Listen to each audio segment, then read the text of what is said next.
The coffee went cold before she realized he wasn't coming. Booth 7 empty for the first time in 3 years. And then the door opened. 2 bodyguards. A man in a black suit. Eyes like violence waiting for permission. He didn't order. He just looked at her. "You're Mabel Rossi," he said. Not a question. An accusation. Her voice caught. "Yes? You've been helping my father." And just like that, kindness became the most dangerous thing she'd ever offered. What if the loneliest man in your diner wasn't broken by the world, but by the empire he built on blood and regret? If you're hooked in and want to enjoy this story, go ahead and subscribe, and drop a comment letting me know where you're watching from. It's always amazing to see where everyone's watching. Plus, tomorrow I've got another incredible story lined up, and you definitely don't want to miss it. Alright, back to the story. Mabel Rossi was 26 years old and running on fumes financially, emotionally, spiritually. Kindness cost nothing, so she gave it freely. Her recipient was Vincent, a quiet ghost who wore the same brown fedora every morning and sat by the window like he was waiting for death to remember his address. She poured his coffee without asking, cut his toast into neat triangles, spoke to him like he mattered. She thought he was just another forgotten soul. She didn't know his name was written in blood across Brooklyn. She didn't know his silence was armor. And she certainly didn't know that his son, the youngest, most ruthless mafia boss in the city, was about to walk through that door with murder in his eyes and 2 bodyguards at his back. Because one cold Tuesday morning, Vincent's booth stayed empty. And when the door finally opened, it wasn't for coffee, it was for her. The bell above Luna's diner sang its tired song at 5:30 a.m., and Mabel Rossi was already behind the counter, tying her apron with practiced efficiency. The diner was a relic cracked vinyl booths, the color of dried blood, linoleum that stayed sticky no matter how hard she scrubbed, and the permanent smell of burnt coffee and broken dreams. For 3 years, this had been her stage. She moved through the narrow aisles with a grace born of necessity, carrying plates, refilling cups, manufacturing warmth, even when her own heart felt frozen. At 26, she was drowning slowly in her mother's leftover medical bills and rent that climbed faster than her tips. Her art supplies sat in boxes she couldn't bear to open. The morning regulars filtered in like clockwork. Sal, the taxi driver, ordered 2 eggs over easy. The nurses from Mercy Hospital traded horror stories over pancakes. The construction crew rolled in loud and hungry. And at 7:30 a.m., exactly, Vincent Calley shuffled through the door. Same brown fedora, same soft gray coat, same worn leather shoes whispering against the floor. He never acknowledged anyone, just made his way to booth 7 by the window, the one that caught the morning light through rain-streaked glass. Vincent was different from the others. He was a ghost trying to disappear in plain sight. Lou, her perpetually stressed boss, had warned her the first day. "Don't waste your charm. He doesn't talk, doesn't tip. Just give him black coffee and move on." Brenda, the veteran waitress with the disposition of a rattlesnake, had been more direct. That booth could seat 4 people during rush. Instead, we get Mr. Sunshine hogging real estate. But Mabel saw something else. She saw hands that trembled, reaching for sugar. She saw eyes that stared out the window, searching for something that would never come back. She saw loneliness she recognized in her own mirror, so she ignored Lou's advice. "Good morning," she said that first day, placing coffee down gently. Vincent grunted, didn't look up. For 2 weeks she tried, smiled, made conversation with silence, brought him fresh coffee before he asked. Then one Monday, Mabel noticed his arthritic fingers struggling with the butter knife, trembling as he tried to cut his toast. His jaw clenched in frustration and shame. She didn't think. She just acted. "Here, let me help with that." Vincent's hands froze. For the first time, he looked up, really looked at her. His gray eyes were storm clouds carrying decades of untold stories. Mabel cut his toast into 4 perfect triangles. Neat, manageable, kind. The diner noise faded into silence. Vincent's voice came out like gravel and smoke. "Thank you, miss." 2 words. But they landed like a benediction. "You're welcome, I'm Mabel." He nodded once. Sharp, deliberate. Something had shifted. Some wall had cracked. From that morning forward, it became their ritual. She'd cut his toast without asking. He'd nod his thanks. Sometimes he'd mention the weather. Once, he told her the rain reminded him of his late wife. Another time, he noticed her doodle on the order pad. "You're talented," he'd said quietly. The compliment stayed with her for days. To everyone else, Vincent remained invisible. To Lou, barely worth the register space. To Brenda, a daily irritation. But to Mabel, Vincent became proof that small kindnesses mattered. That even in a world this hard, there was room for gentleness. She had no idea she was pouring coffee for a man who'd once ruled Brooklyn's underworld. She had no idea Vincent Callie was a name whispered in dark rooms. She had no idea his son was coming. Because one Tuesday morning, Vincent's booth stayed empty. The coffee she'd poured at 7:28 sat cooling, untouched. And at 7:45, 3 men in expensive suits stepped through the door. The leader's eyes swept the room and landed on Mabel. He walked toward her with dangerous confidence. "You're Mabel," he said. Not a question. An accusation. "Yes? You've been helping my father." And Mabel understood. Kindness had just become the most dangerous thing she'd ever offered. Don't scroll past kindness that turns deadly. Subscribe now, because stories like this remind you how fragile ordinary really is. Miss it, and you'll never see how far one quiet act can push destiny. The man standing before Mabel radiated danger the way the sun radiates heat, constant, inescapable, impossible to ignore. Frank Callie didn't need to raise his voice. His presence alone had turned Luna's diner into a held breath. "My father," he repeated, his dark eyes never leaving hers. "Vincent Callie, you've been taking care of him." Mabel's fingers tightened around the coffee pot. Her mind raced through every morning, every cut triangle of toast, every quiet conversation. The weight of his stare made her feel like she'd committed a crime she didn't know existed. I just served him breakfast," she managed, her voice steadier than she felt.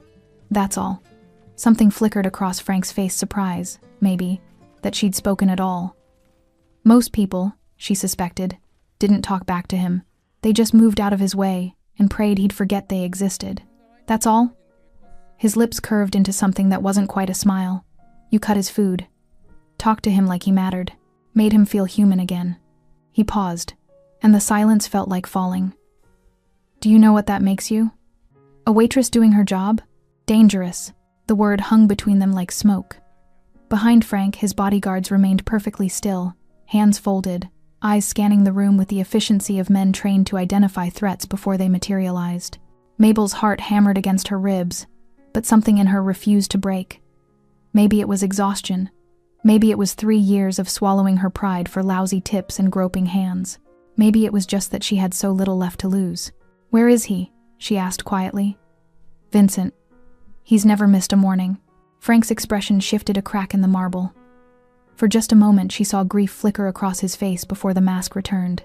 "That's not your concern. He's my customer. He's my—" She stopped herself before saying friend, because what were they, really? A waitress and a silent old man who'd found comfort in routine. But Frank caught it anyway. His jaw tightened. "Your friend," he finished for her, and the word sounded like an accusation. "My father doesn't have friends. He has ghosts. He has regrets. He stopped, shook his head as if clearing it. "He's in the hospital. Heart attack. 2 days ago." The coffee pot nearly slipped from Mabel's hands. Will he be okay?" "He's alive." Frank pulled a crisp $100 bill from his pocket and placed it on the counter with precise, controlled movements. "For his breakfasts. All of them. Consider his tab closed." It felt like a dismissal. Like payment for services rendered. The way you'd settle an account before closing a business relationship forever. "I don't want your money," Mabel heard herself say. Frank's eyes narrowed. "Everyone wants my money. I wanted to help him. There's a difference." For a long moment, Frank just stared at her. The diner remained frozen, Sal's eggs getting cold, the construction crew suddenly fascinated by their plates, even Brenda silent for once in her miserable life. Then Frank leaned forward, just slightly, and lowered his voice.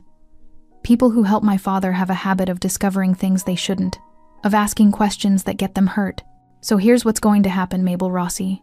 Her name in his mouth sounded like a threat and a promise. "You're going to take this money.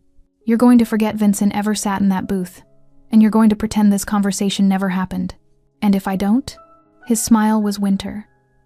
"Then you'll find out why people cross the street when they see me coming." He straightened, turned toward the door. His bodyguards moved in perfect synchronization. The bell jingled as they prepared to leave. "Mr. Callie," Mabel called out, surprising herself. He paused, didn't turn around. "Tell Vincent." Her voice caught. "Tell him his toast will be waiting, whenever he's ready." Frank's shoulders tensed. For 3 heartbeats, he stood there, a statue in an expensive suit. Then, without turning, without acknowledging her words, he walked out into the gray morning. The door closed. The spell broke. Sound rushed back into Luna's silverware clinking, conversations resuming, Lou yelling something about orders backing up. But Mabel couldn't move. She stared at the $100 bill on the counter, at Vincent's empty booth by the window, at the rain that had started falling harder now, streaking down the glass like tears. Brenda appeared at her elbow. "Girl, do you have any idea who that was?" Mabel shook her head. "That," Brenda whispered, eyes wide, "was Frank Callie. The Frank Callie. He runs half of Brooklyn. People who cross him end up in the river." Mabel looked down at the $100 bill, then at Vincent's booth, then at the rain, and she knew, with the certainty of thunder following lightning, that her life had just become very, very complicated. Ever had something vanish right before the truth? Hit subscribe. Before this story takes the turn no one saw coming. Skip it, and you'll spend the night wondering what was inside that car. 3 days passed like bruises, slow, painful, deepening with time. Mabel couldn't stop thinking about Vincent's empty booth. Every morning at 7:30, she'd pour a cup of coffee out of habit, then stare at it cooling by the window, until Lou barked at her to stop wasting product. She'd tucked Frank's $100 bill into her apron pocket, unable to spend it, unable to throw it away. It felt like blood money, like a severance package for a relationship she'd never agreed to end. The diner felt different now. Smaller, like the walls had moved closer when she wasn't looking. Brenda watched her with a mixture of pity and fascination. "You're mooning over a mobster's daddy," she'd said on day 2, refilling salt shakers. "That's a Lifetime movie waiting to happen, and not one of the good ones." But Mabel couldn't explain it. Vincent had been more than a customer. He'd been a reminder that kindness still mattered, that small gestures could bridge chasms of loneliness. Losing him felt like losing proof that her life meant something beyond balancing plates and forcing smiles. On the 4th morning, Mabel arrived at 5:30 to find something waiting on the diner's doorstep. A brown fedora, Vincent's fedora. Her hands trembled as she picked it up. The felt was soft, worn smooth by years of handling. Inside the band, she found a small piece of paper folded into a square. Her name was written on it in shaky handwriting. "Mabel, you reminded an old man what love once felt like. If my son ever finds peace, it will be because of you. The world made him hard. Please don't let it make you the same. With gratitude, Vincent." She read it 3 times, standing in the pre-dawn darkness, tears blurring the words. It felt like a goodbye, like a benediction and a warning wrapped together. Inside the diner, she placed the fedora on the shelf behind the counter, next to the coffee filters and the dusty plastic flowers Lou's late wife had put there a decade ago. It felt right keeping Vincent close, even if just in memory. The morning shift began. Sal came in for his eggs. The nurses ordered their pancakes. The construction crew arrived, loud as always. But at 7:30, Vincent's booth remained empty. At 7:45, the bell above the door chimed. Mabel looked up, hope fluttering stupidly in her chest. Maybe Vincent had recovered. Maybe he was coming back. But it wasn't Vincent. It was Frank Callie. Alone this time. No bodyguards. No intimidating entourage. Just him in a charcoal suit that probably cost more than her yearly rent, standing in the doorway like he was trying to decide whether to stay or run. The diner didn't go silent this time. People hadn't seen him before, didn't recognize the danger. They just kept eating, kept talking, kept living their ordinary lives, while something extraordinary unfolded. Frank's eyes found hers immediately. He walked to the counter with less confidence than before, like each step cost him something. "Coffee," he said. His voice was rougher than she remembered. Tired. Mabel grabbed a mug, not the chipped blue one Vincent preferred, but close and poured. Her hands were steady. She was getting good at performing calm, while her insides screamed. "Black, 2 sugars," she said, remembering how Vincent took his. Frank's expression cracked, just slightly. "You remember. I remember all my regulars. I'm not a regular. Then why are you here?" The question hung between them like a challenge. Frank wrapped both hands around the mug as if drawing warmth from it, even though the diner was stifling. "My father woke up yesterday," he said finally. "Asked about you. First thing he said when he opened his eyes, 'Is the girl with the kind smile okay?'" Frank's jaw tightened. "He was dying and he was worried about you." Mabel's throat constricted. "Can I see him?" "No." "Why not?" "Because you're a complication." Frank looked up, and his eyes were devastation wrapped in expensive tailoring. My father spent 5 years hiding from his past. From me, from what our family became. And you, he stopped, shook his head. You made him want to stay in this world. Do you understand how dangerous that is? Dangerous for who? For you. The words came out harsh. My enemies don't care about waitresses with kind smiles. They care about leverage, weaknesses. And my father just announced to a hospital full of people that you matter to him. Mabel set down the coffee pot with deliberate care. I didn't ask for this. Neither did he. Neither did I. Frank stood abruptly, pulled out his wallet. Stay away from my father. Stay away from me. Forget. Booth 7, Mabel interrupted. Vincent sat in booth 7. And I'm not forgetting him just because you're scared. Frank's eyes went dark. I'm not scared. Then what are you? Smart enough to know that people around my family don't survive kindness. He dropped 2 20s on the counter and walked out. But this time, he left his coffee unfinished. And Mabel knew he'd be back. Frank Kelly returned the next morning, and the morning after that, and the one after that. Each time, he came alone. Each time, he ordered black coffee with 2 sugars. Each time, he sat at the counter instead of Vincent's booth close enough to watch Mabel work, far enough to maintain the illusion of distance. He never stayed long. 20 minutes, maybe 30. He'd drink his coffee in silence, leave exact change, and walk out without a word. But his presence filled the diner like smoke thick, inescapable, changing the air itself. By the 5th morning, Brenda was practically vibrating with curiosity. That's Frank Callie, she hissed, while they prepped for the breakfast rush. Coming here every day like we're Starbucks. Do you know what this means? That he likes our coffee? Mabel kept her voice light, but her hands trembled slightly as she stacked plates. It means he's interested, and when men like Frank Callie get interested in girls like you, Brenda's voice dropped to a theatrical whisper. People end up as headlines. Mabel wanted to argue but couldn't, because Brenda was right about one thing. Frank was interested. Not romantically, at least. She didn't think so. It was something else. Something that felt like he was trying to solve a puzzle, and she was the piece that didn't fit anywhere. On the 6th morning, Frank broke the silence. Why'd you do it? He asked as she refilled his cup. Mabel didn't pretend not to understand. Because he looked lonely. Lots of people look lonely. You don't cut their food. His hands shook. He needed help. And you just helped. Without wanting anything in return. Frank said it like he was describing something impossible. A unicorn. A miracle. That's generally how kindness works. His laugh was bitter. Not in my world. Mabel set down the coffee pot and leaned against the counter, studying him. Up close, the fear people felt made sense. Frank Callie was carved from contradictions, beautiful in a way that felt dangerous, controlled in a way that suggested violence constantly held in check. His suit was impeccable. His hands were scarred. Then maybe, she said quietly, your world is smaller than you think. Something flickered across his face. Anger, maybe. Or recognition. You don't know anything about my world. I know your father tried to leave it. I know he found peace in a diner booth and burnt toast. I know. She stopped herself. What? Frank leaned forward. What do you know? I know you're here every morning drinking coffee you probably don't even like, asking questions you're afraid to hear the answers to. Mabel held his gaze. So why don't you just ask what you really want to know? The diner hummed around them. Sal reading his sports page, the nurses gossiping, the construction crew arguing about last night's game.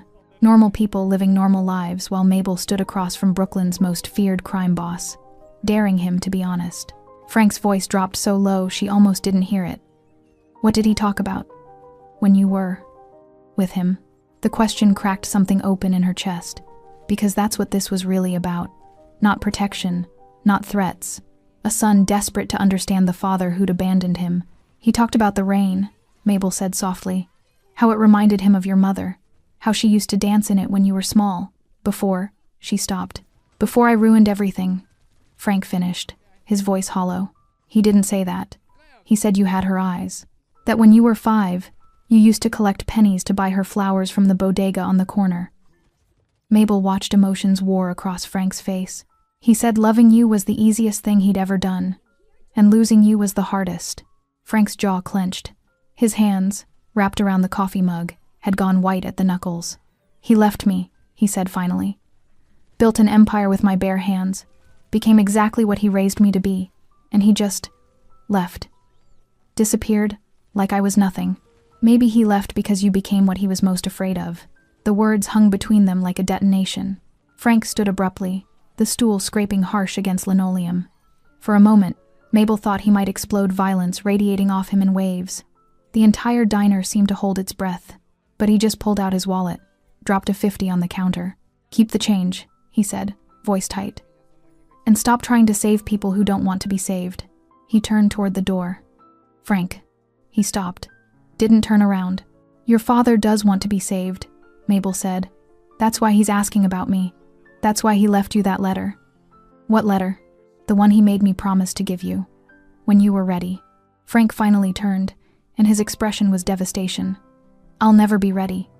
Then I guess I'll be waiting." He left without another word, but Mabel saw it, the slight hesitation before he walked out. The crack in his armor growing wider. She'd seen that look before. On Vincent's face, the first time she'd cut his toast. The letter arrived on a Tuesday, delivered by a nurse from Mercy Hospital who looked uncomfortable holding it, like it might explode in her hands. "Mr. Callie asked me to bring this to you," she said, glancing nervously around the diner. "He was very insistent, said it had to be you, specifically." The waitress with the kind smile. Mabel's hands trembled as she took the envelope. It was thin, cream-colored, expensive paper that felt wrong in her calloused fingers. Her name was written across the front in Vincent's shaky handwriting, the same script from the note in his fedora.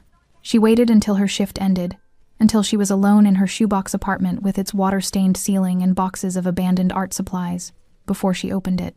"Dearest Mabel, I am writing this with hands that barely remember how to hold a pen, so forgive me if my words wander like an old man's mind. You reminded me what love once felt like. Not the violent kind, the kind that builds empires and destroys enemies. The quiet kind, the kind my Maria had. The kind that cuts toast into triangles and asks about dreams, without expecting anything in return. My son doesn't remember that kind of love. He only knows the other, the kind that takes and demands and breaks. I made him that way.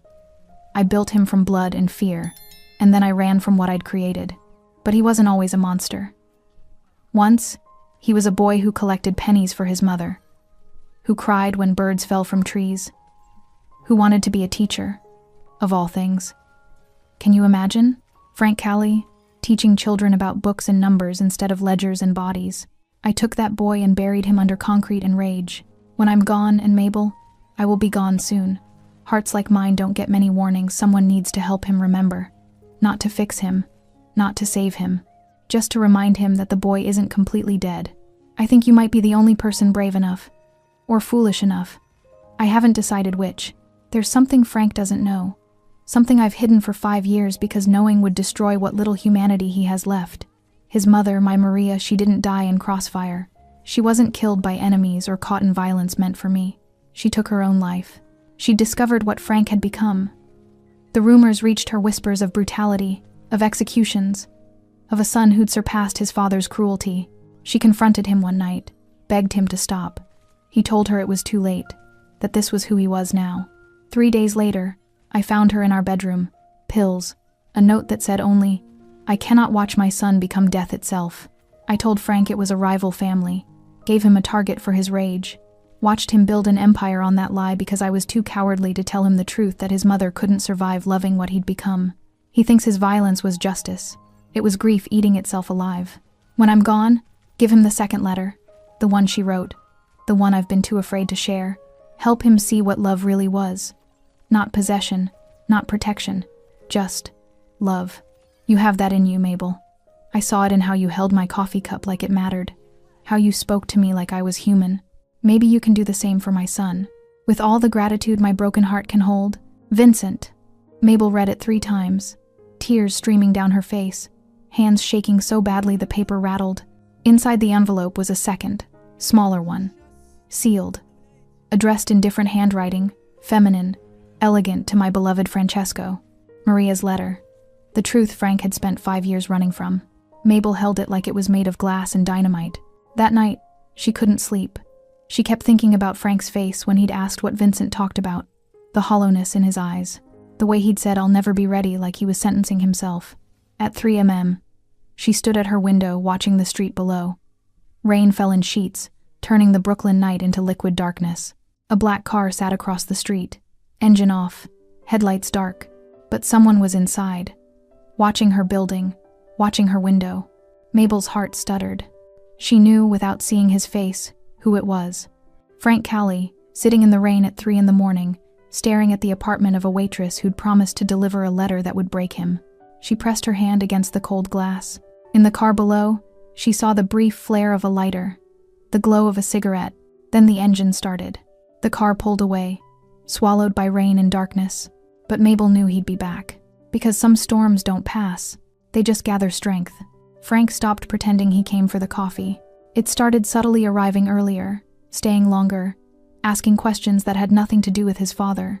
He'd watch Mabel work with an intensity that made her skin prickle, like he was trying to solve an equation that kept changing variables. "Why do you stay here?" he asked one morning, gesturing at the diner's cracked vinyl and flickering lights. "You're smart, talented. Vincent showed me the sketches you drew on napkins." Mabel's hands paused mid-pour. "He kept those?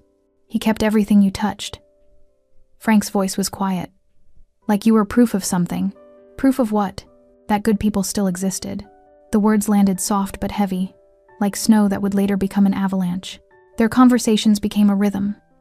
He'd arrive at 7:30 Vincent's time and sit at the counter. She'd pour his coffee. They'd talk in the spaces between orders, building something fragile and unnamed between the breakfast rush and burnt toast. He told her about the boy who'd wanted to teach, about his mother's laugh, about the day everything changed when he'd watched his father nearly beaten to death and decided fear was better than love. She told him about art school, about her mother's slow death, about paintings she couldn't afford to finish, and dreams she'd buried under practicality. "You should paint again," Frank said one morning, his voice carrying an unexpected gentleness. "With what money?" He pulled out his wallet. "Don't," Mabel said sharply. "Don't do that." "Do what?" "Try to fix things with cash. I'm not a problem you can throw money at." Frank's jaw tightened. "Everyone else is. Then maybe that's the problem." The diner had started noticing. Sal watched over his newspaper with knowing eyes.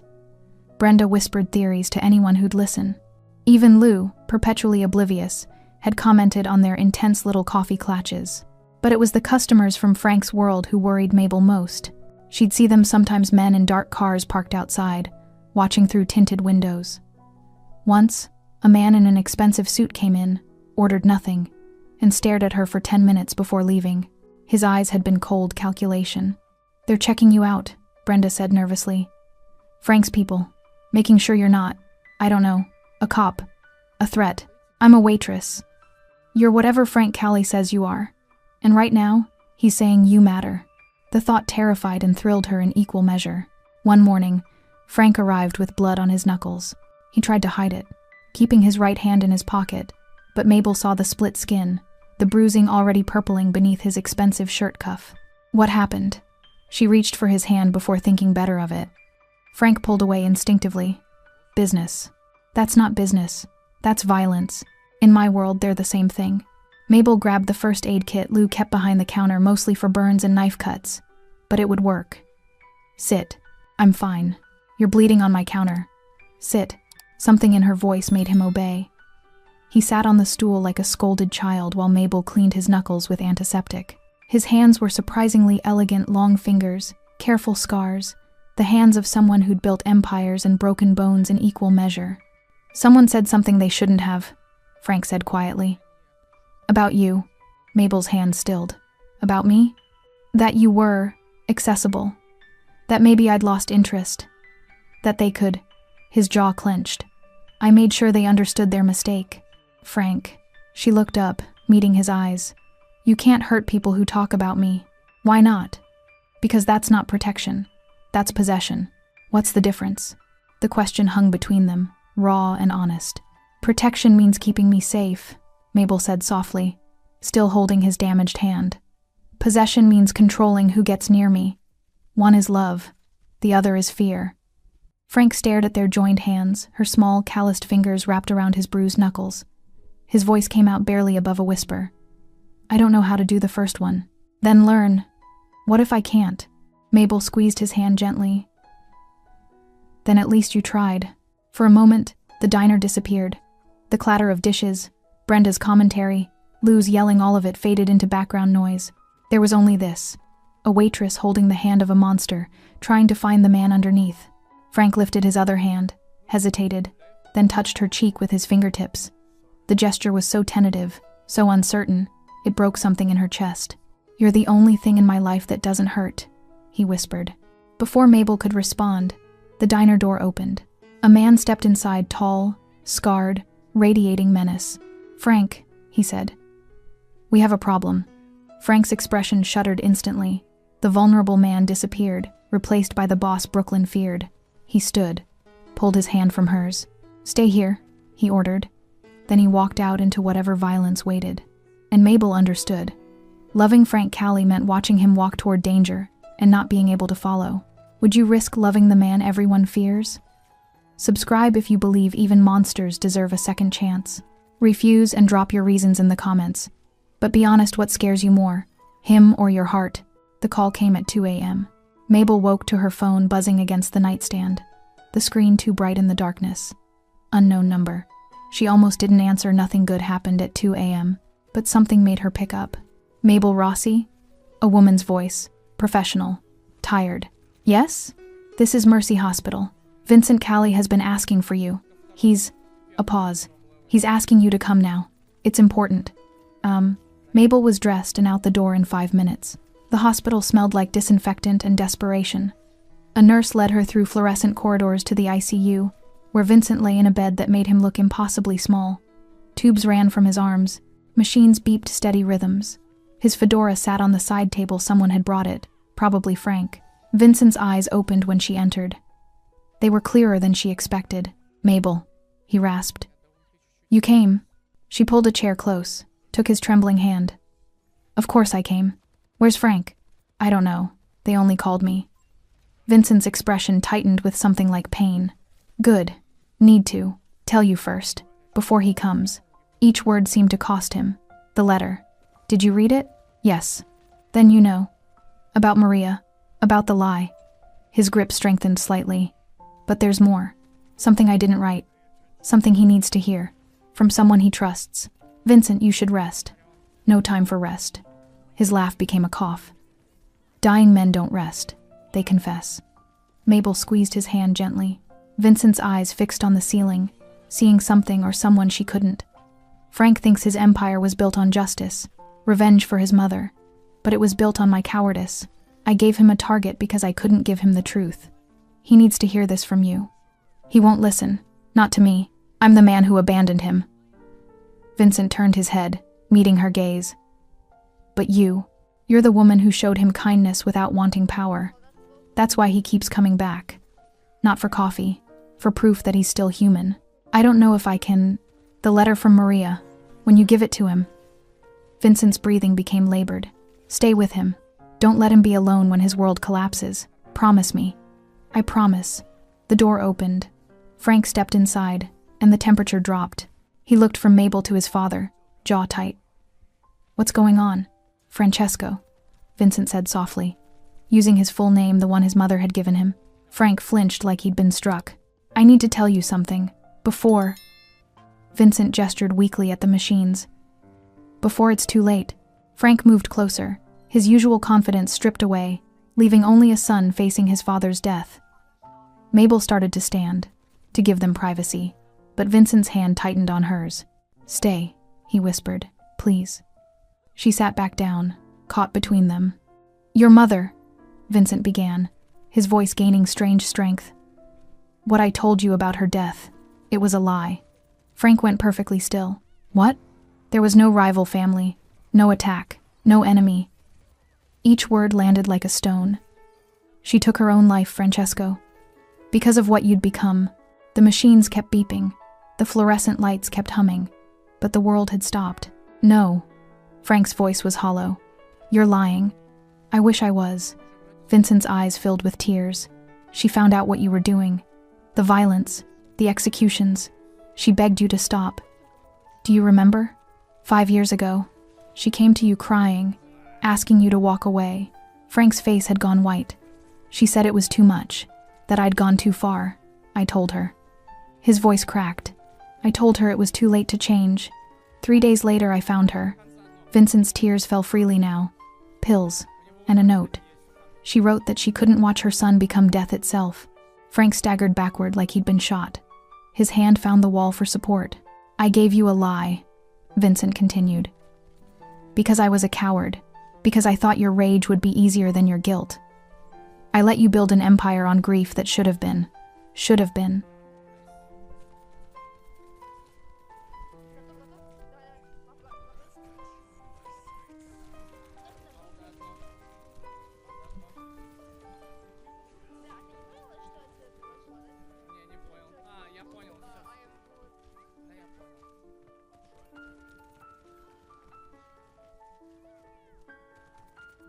Mabel finished quietly. Vincent nodded. I'm sorry, my son. I'm so sorry. Frank couldn't speak, couldn't move.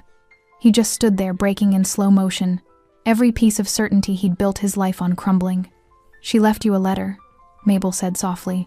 Your mother. I have it. Frank's eyes found hers devastated, lost, searching for something to hold on to. 5 years, he whispered. Everything I did, everyone I hurt. It was all. His voice shattered. It was all for nothing. No, Vincent said. Not nothing. You can still choose. While there's time, choose to be the man she wanted. The teacher. The boy with pennies. Frank slid down the wall until he was sitting on the cold hospital floor, head in his hands. And for the first time since she'd met him, Mabel saw Frank Callie cry.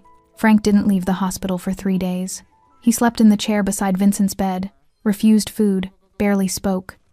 Mabel brought him coffee from Luna's Black, 2 sugars, and sat with him in the terrible silence.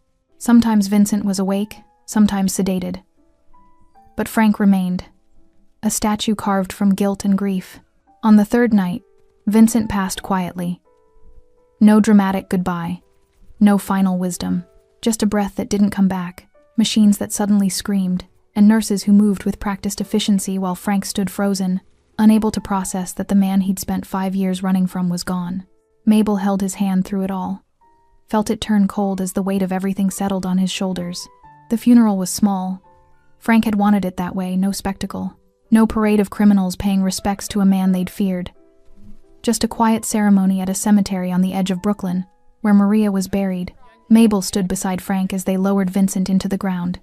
He wore a black suit that fit perfectly but looked wrong on him, like armor that no longer served its purpose. His face was a mask, but his hand trembled in hers.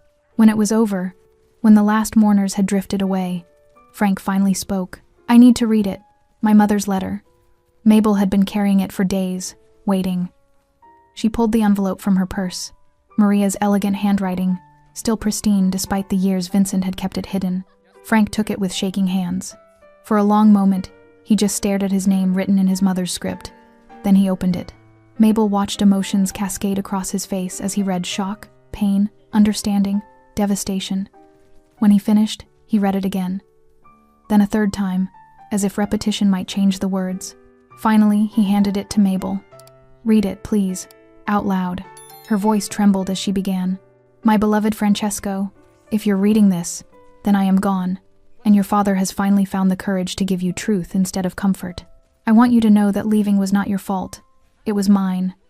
I was too weak to watch you become what this life demanded, too soft to understand that survival sometimes requires hardness. But I also need you to know this. The boy I raised, the one who saved injured birds, who read books until dawn, who wanted to teach children because he believed in their goodness, that boy is not dead. He is buried, yes, hidden under layers of violence and necessity, but not dead. I see him sometimes. In your eyes when you think no one is watching. In the way you still knock on wood for luck. In how you close your eyes when you laugh. Just like you did as a child. Your father built you into a weapon. This life sharpened you into something terrible. But Francesco, my sweet boy, you chose to stay sharp. Every day, you make that choice. I cannot watch you choose darkness anymore. It breaks my heart in ways that have no repair. So I am choosing peace, and I am begging you from whatever comes after this to choose light. Not for me, not for your father, for the boy who collected pennies, for the man he could still become. Walk away, my son. Please, walk away before there's nothing left of you to save. With all the love a mother's heart can hold, Maria. Silence filled the cemetery. Even the wind had stopped, as if the world itself was holding its breath. Frank's voice came out broken. She asked me to walk away, and I told her it was too late. He looked at Mabel with eyes that held 5 years of accumulated pain. What if it is? What if I'm too far gone? Vincent didn't think so. Your mother didn't think so. Mabel stepped closer. And I don't think so. You don't know what I've done. The people I've hurt. I know you come to a diner every morning to drink coffee you don't like because it reminds you of your father. I know you ask about my dreams like they matter. I know you're capable of gentleness even when the world tells you it's weakness. She touched his face, felt him lean into her palm like a man starving for tenderness. That's who you are, Frank. Not what you've done, who you are. And who am I? Someone worth saving. He pulled her close then, suddenly, desperately, not with the control he usually maintained, but with the raw need of someone drowning. His arms wrapped around her like she was the only solid thing in a collapsing world. "Help me," he whispered into her hair. "I don't know how to stop being this."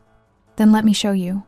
They stood there among the tombstones as the sun set over Brooklyn, 2 people trying to build something gentle in a world that rewarded violence. But the world wasn't finished with them yet. The black SUV appeared 3 days later. Mabel was closing the diner, locking the front door, when headlights cut through the darkness. Multiple vehicles, men emerging like shadows given form. She recognized one of them, the scarred man who'd interrupted her moment with Frank weeks ago. His name was Sal. Not her regular Sal, the taxi driver, but Salvatore Costa, Frank's former underboss. "Mabel Rossi," he said, approaching with predatory calm. "We need to talk about Frank. I have nothing to say to you. That's unfortunate, because he's been making decisions that affect our business. Decisions influenced by," he gestured at her, "sentiment. I don't know what you're talking about. Don't you?" Sal pulled out his phone, showed her a photo Frank at the cemetery, holding her. Another photo them at the diner, her bandaging his hand. "He's going soft, talking about walking away, about dismantling operations, about peace." He said the word like it was poison. "That's you, your influence. Maybe he's just tired of killing people. Men like Frank don't get tired, they get weak, and weak men get us all killed." Sal stepped closer. "So, here's what's going to happen. You're going to disappear. Take money, take a new life, take whatever you want. But you're going to leave Frank to us." "No, that wasn't a request." Mabel's heart hammered, but she stood her ground. "Then I guess you'll have to make me." Sal smiled cold, calculating. "We were hoping you'd say that." The other men moved closer, surrounding her. Mabel's hand found her phone in her pocket, fingers fumbling for Frank's number. A car engine roared. Headlights blazed. Frank's Escalade crashed through the circle of men like a missile, scattering bodies. He emerged from the driver's seat with a gun in each hand, his expression pure murder. "Touch her," he said quietly, "and I'll make what happened to Torino look like mercy."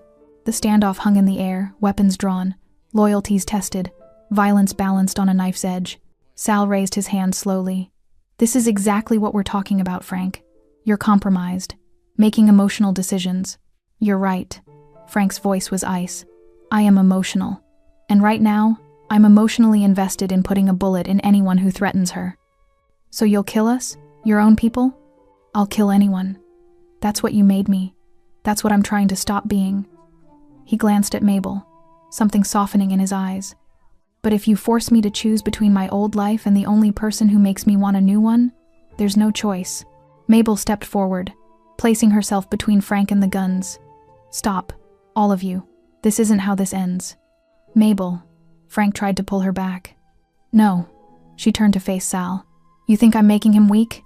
Maybe I am. Maybe kindness is weakness in your world. But look at him." She gestured at Frank. "Really look. Is this the face of a weak man? Or is this someone strong enough to walk away from power because he finally understands what it cost?" Sal studied Frank, saw something that made him pause. "You want out," he said finally. "Not a question." "I want peace," Frank replied. "I want to wake up without blood on my hands. I want," he looked at Mabel, "I want a chance to be someone she doesn't have to be afraid of. They won't let you walk away clean. You know too much. You've done too much. Then I'll face whatever comes. But on my terms." Frank lowered his guns. "I'm done building empires. Tell the families I'm retiring. Tell them Brooklyn is open territory. Tell them whatever you want. But tell them Frank Callie died with his father. Sal laughed bitter, disbelieving. For a waitress. You're throwing away everything for a waitress. No, Frank said softly. I'm throwing away nothing to keep everything that matters. The tension held for another heartbeat. Then Sal holstered his weapon. You're a fool, Frank. Probably, but I'm a fool who might actually sleep tonight. Sal and his men retreated to their vehicles, engines starting, taillights disappearing into Brooklyn's darkness. When they were gone, Frank finally breathed. He turned to Mabel, cupped her face in his hands. Are you okay? She nodded, unable to speak past the emotion clogging her throat. I meant what I said. I'm walking away. From all of it. Frank, you don't have to. Yes, I do. Because you were right. This isn't who I want to be anymore. He pressed his forehead to hers. Teach me how to be the man my mother wanted, the one you deserve. Mabel's tears finally fell. We'll learn together. And there, in the shadow of Luna's diner, under streetlights that had witnessed countless crimes, Frank Callie kissed her not with possession or dominance, but with the tender desperation of someone being reborn. Walking away from an empire, Mabel quickly learned, was more complicated than simply deciding to leave. The first week after Frank's declaration, 3 attempts were made on his life. Not by Sal, he'd kept his word about stepping back, but by rivals who saw vulnerability as opportunity. Men who'd feared Frank Callie for years suddenly sensed blood in the water. Frank handled each attempt with the brutal efficiency that had made him legendary, but each one took a visible toll. Not physically, he was too skilled for that, but spiritually. Every time he had to resort to violence, Mabel watched something in him dim. How do I stop being good at the thing that's destroying me? He asked one night, sitting in her tiny apartment with his head in his hands. They'd been spending more time here, away from the diner, away from prying eyes. Her apartment had become their sanctuary, the one place where Frank could take off his armor and just be Francesco, the boy who'd wanted to teach, the man who was trying to remember how. You don't have to be perfect, Mabel said, sitting beside him on her worn couch. You just have to keep choosing differently. I've made so many wrong choices. How do I know if I'm even capable of making right ones? She took his scarred hands in hers. Because you're here. Because you're trying. That's already a choice your mother would be proud of. Frank looked at their joined hands, his marked by violence, hers stained with coffee and hard work. I don't deserve you. Maybe not, but you're here anyway. He laughed a real laugh, the kind that reached his eyes. You're brutally honest. You know that? Someone has to be. Everyone else is too afraid of you. You're not afraid? Mabel considered. I'm terrified, just not of you. I'm afraid of losing you. I'm afraid that one of these attempts will succeed. I'm afraid that, her voice caught, that I'll choose the violence because it's easier than choosing you. She nodded.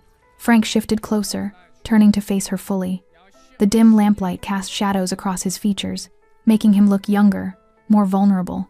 Mabel, I've spent 5 years building walls, burying everything soft because softness got people killed.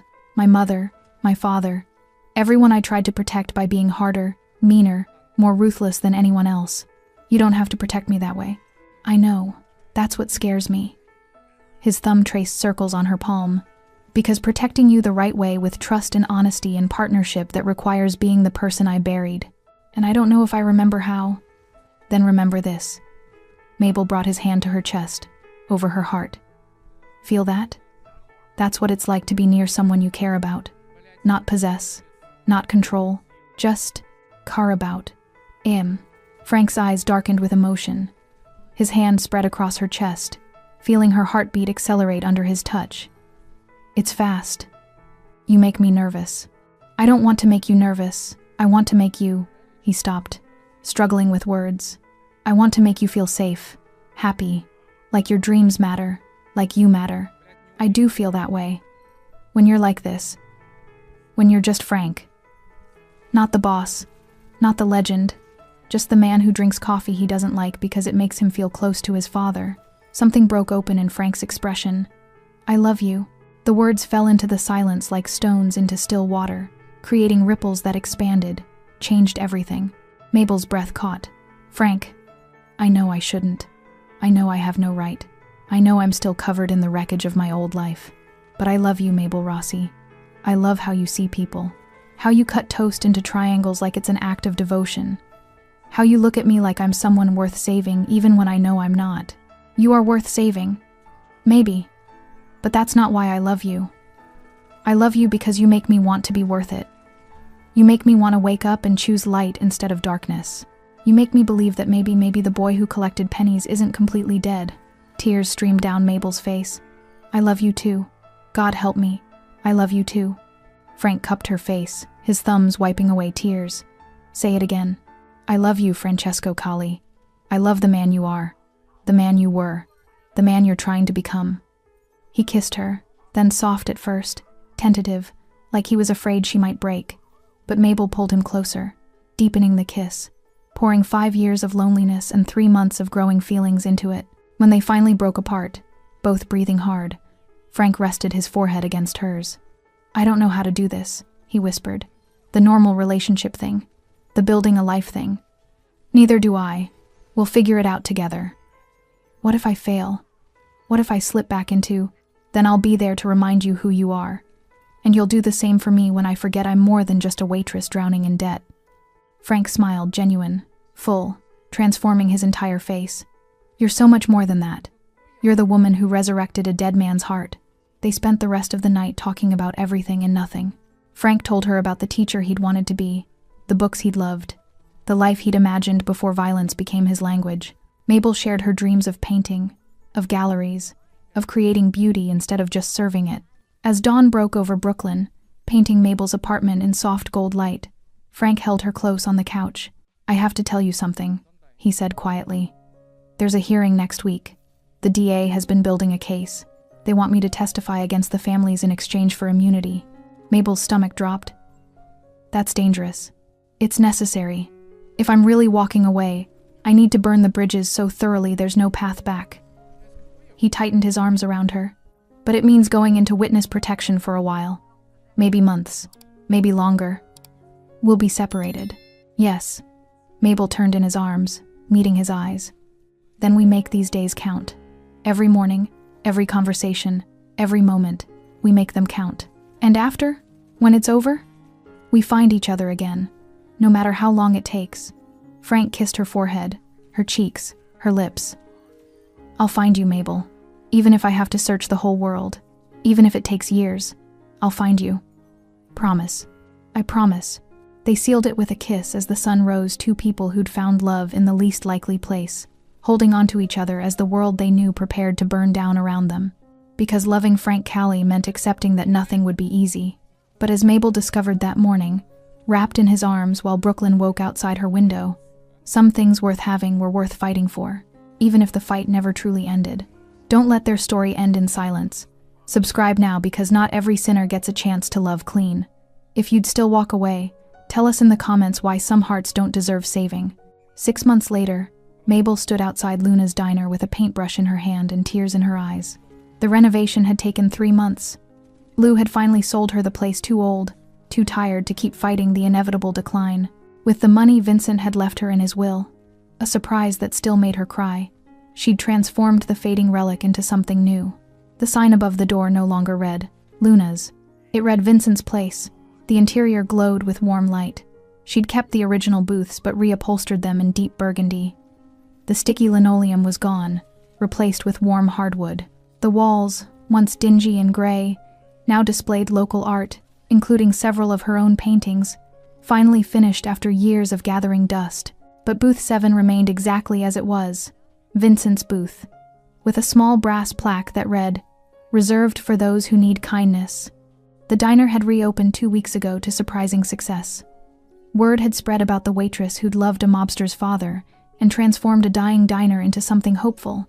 People came for the story, but they stayed for the food and the warmth Mabel had always offered. Brenda still worked there, softer now, telling stories about the old days to anyone who'd listen. Sal, the taxi driver, still ordered 2 eggs over easy. The nurses still traded gossip over pancakes. But every morning at 7:30, Mabel still poured 2 cups of coffee. One for herself, one for the empty seat at the counter, just in case. Frank had entered witness protection the week after their confession. She'd watched him walk away into federal custody, watched him disappear into a system designed to erase people. No contact, no updates, no guarantee he'd ever come back. The DA had been thrilled. Frank's testimony had dismantled 3 major crime families. Brooklyn's underworld had fractured, scattered, rebuilt itself into something smaller and less organized. And Frank Callie had vanished like he'd never existed. Mabel touched the locket around her neck, a gift from him before he left, containing a photo of Vincent and Maria, young and in love. On the back, he'd engraved, "For the boy with pennies, for the teacher he'll become." She'd learned to live with absence, to find joy in the diner, in her art, in the community she'd built. She'd learned that love didn't always look like Hollywood endings. Sometimes it looked like holding space for someone, even when they couldn't be there. The bell above the door chimed.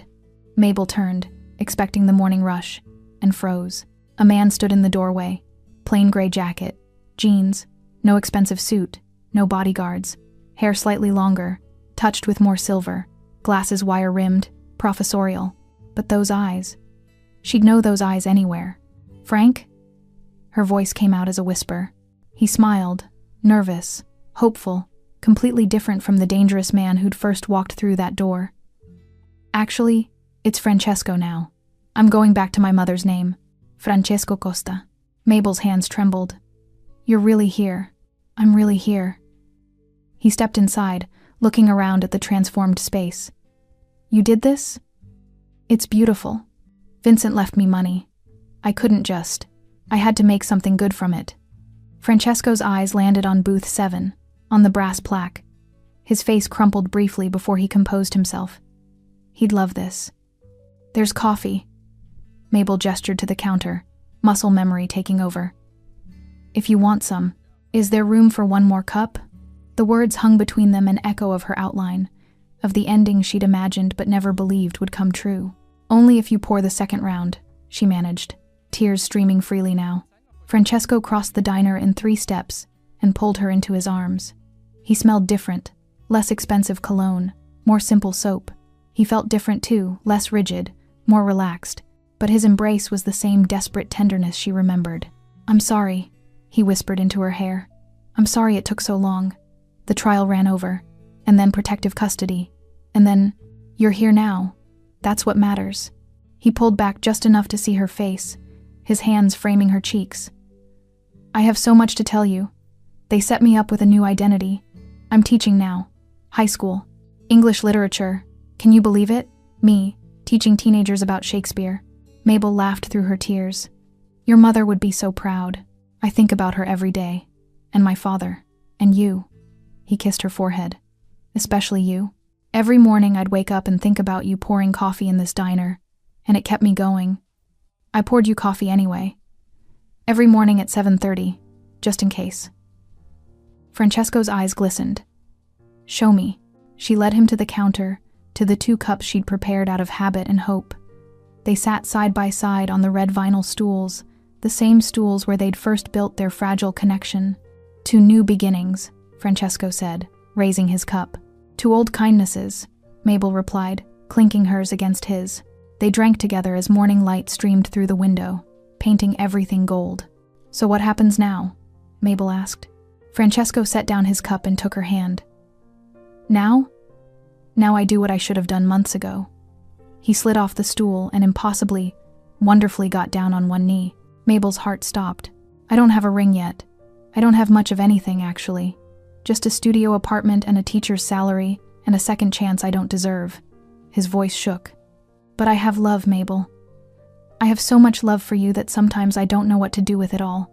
You saved me. You saw the person I could be when I'd forgotten he existed, and I want to spend the rest of my life proving that you weren't wrong. Francesco, marry me, please. Let me wake up every morning and pour you coffee. Let me cut your toast into triangles. Let me be the man who makes you smile the way you made my father smile. Let me," his voice broke, "let me love you the way my mother loved my father.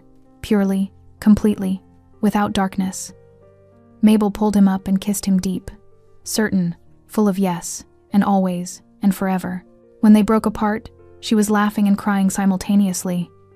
"Yes, yes, I'll marry you. On one condition. Anything. You have to help me run this place. Vincent's place needs both of us."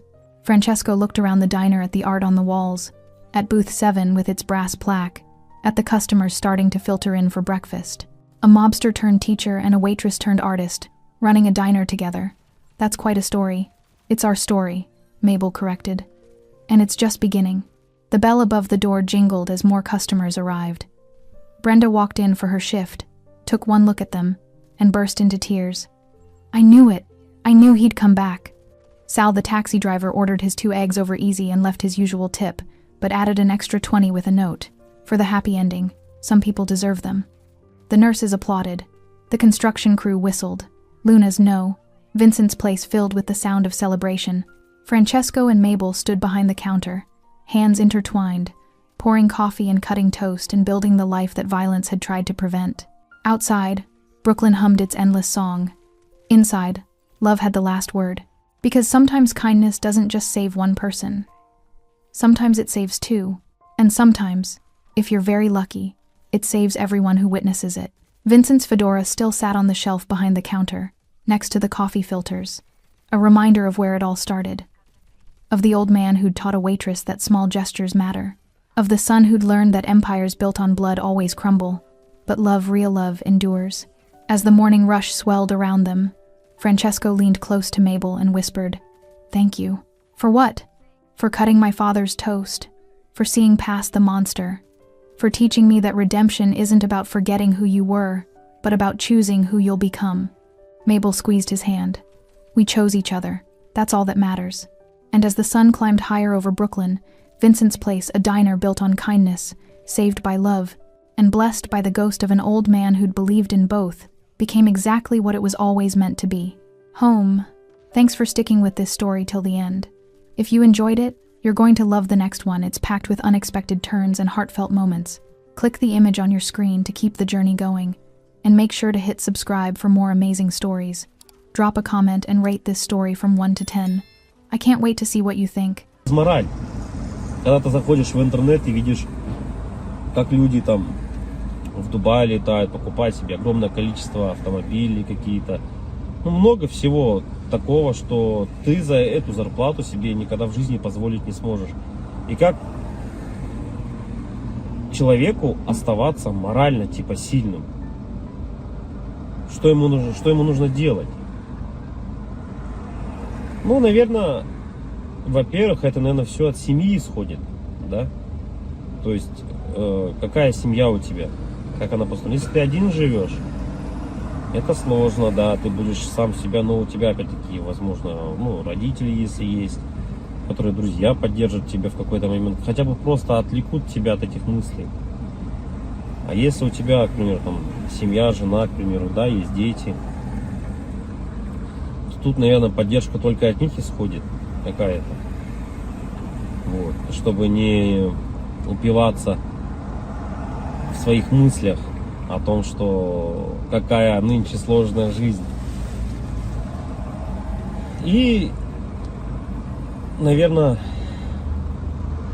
других-то вариантов, в принципе-то, и нету. Какие вот еще варианты, в принципе, изменить, поменять свою жизнь настолько, чтобы она была, ну, казалась тебе удачной, да, реализованным себя в жизни, в чем-то. В чем, вот как проявляется на самом деле у нас реализованность? Наверное, у 90% случаев это финансовое благополучие, финансовая независимость. Это, наверное, одно из таких ключевых моментов, когда человек, наверное, считает себя реализованным, да, в этой жизни. То есть, как добиться этого?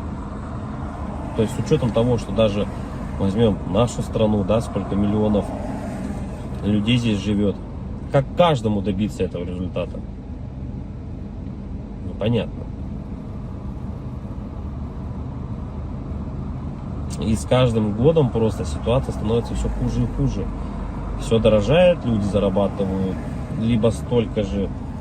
Ну, даже если они зарабатывают столько же, на самом деле этого все уже недостаточно. К чему это все приведет на самом деле? В оконцове, наверное, мир погрязнет в большую депрессию в какую-то. Какие-то войны, возможно, или еще что-то еще больше глобальных таких вещей, которые не приведут ни к чему хорошему на самом деле. Поддержка каждого человека именно для того, чтобы он держался, наверное, морально, заключается в том, что, ну, наверное, дом, в который ты приходишь, должен быть крепостью твоей, да, что это единственное должно быть место, где ты будешь чувствовать себя под защитой. Для этого было придумано, наверное, своя пещера изначально, потом свои какие-то чумы, палатки различные, да, потом все это превратилось, на данный момент это у нас дома, квартиры, в которые мы приходим и должны ощущать себя в безопасности, чтобы можно быть немного морально расслабленным с учетом того, что ты выходишь каждый день на работу, на улицу, и все равно давление вот это вот, оно все присутствует. Когда ты заходишь в магазин, видишь цены эти, да, и так далее, не можешь себе что-то там приобрести, позволить на ежедневной основе, это откладывает большой, наверное, отпечаток. Не, наверное, а точно. И поэтому, когда возвращаясь домой, ты чувствуешь, вот хотя бы есть типа уголок того места, куда ты можешь прийти.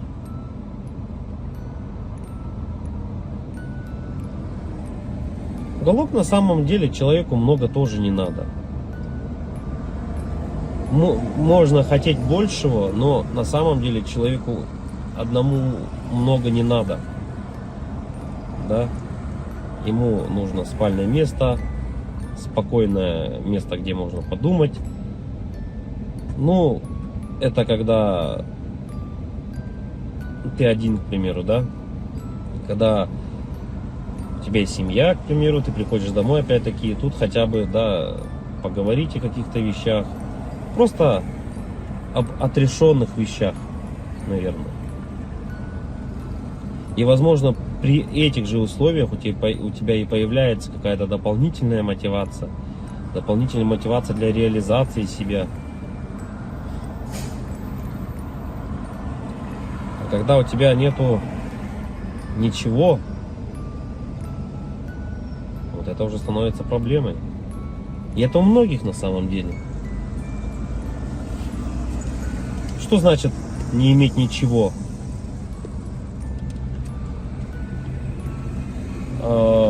Тут, наверное,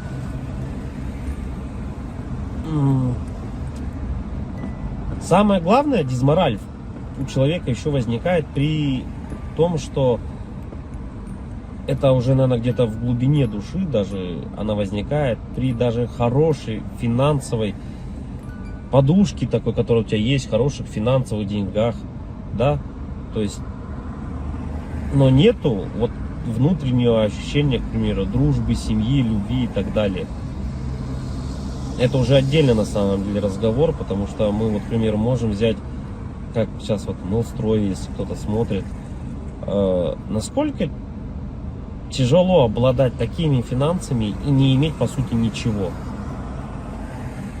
Ни друзей, ничего не иметь. Так главное это получается для бедных главное деньги, для богатых главное какое-то внутреннее ощущение нужности, не из-за денег. Вот такое вот. И это борьба какая-то такая и вот эти два слоя общества, богатые и бедные, они друг друга не понимают. На самом деле из-за этого, возможно. Потому что богатый человек, он уже не смотрит на деньги, он не считает эти деньги. Ему важно внутреннее вот это вот ощущение того, что он нужен без них даже. Это как Тони Старку сказали: а кто ты без костюма? На вот это я филантроп, тудым-сюдым, он сказал, да? Так и человеку, у которого много денег, ты задашь вопрос: а кто ты без денег? Ну, что ты представляешь себе без денег? Вот и это, наверное, возможно, таких людей богатых, как вот например, там, Мелстрой, задав ему этот вопрос, а кто ты без денег, он на него ответить-то и не сможет. Обратная сторона людей бедных, да, вот если мы посмотрим, человеку